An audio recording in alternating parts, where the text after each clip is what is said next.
सभी पर्व पर पूजा पाठ के साथ ही कथा का भी विशेष महत्व होता है। होलिका दहन के समय भी कथा करने का विधान है। मान्यता है इस दिन होलिका दहन की कथा करके पूजा करने से सुख समृद्धि में वृद्धि होती है, साथ ही सेहत भी अच्छी रहती है। आइए जानते हैं क्या है होलिका की कथा। होलिका दहन के मौके पर असुरराज हिरण्यकश्यप की कथा पढ़ी जाती है।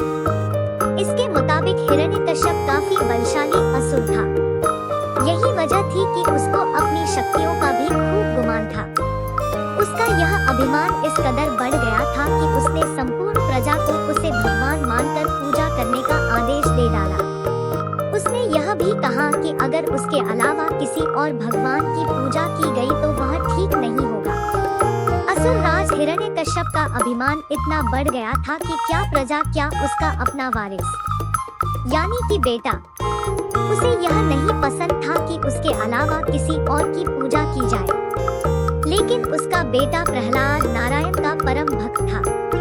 वह हर समय श्री हरि का नाम जपता रहता था। हिरण्यकश्यप को इससे काफी समस्या थी। कई बार उसे खुद समझाया तो कई बार अपनी सभा के मंत्रिमंडल को भेजा, लेकिन प्रहलाद पर इसका कोई असर नहीं हुआ। वह तो बस हरि भक्ति में ही लीन रहते।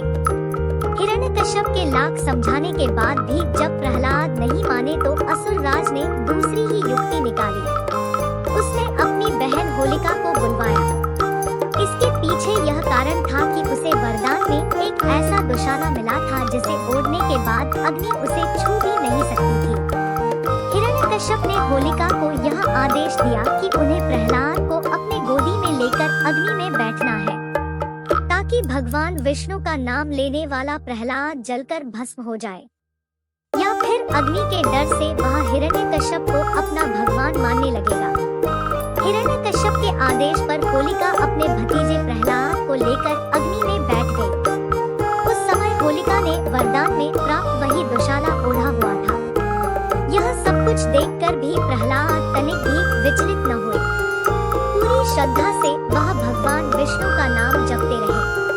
थोड़ी ही देर में कुछ ऐसा हुआ कि शांत मौसम में भी तेज हवाएं चलने लगी। वह भी इतनी तेज कि होलिका का दुशाला हवा में उड़कर प्रहलाद के ऊपर चला गया और वह अग्नि में जलकर भस्म हो गई। दोस्तों, हमारे चैनल को सब्सक्राइब करें और वीडियो को लाइक करें। आप सबका प्रेमपूर्वक धन्यवाद।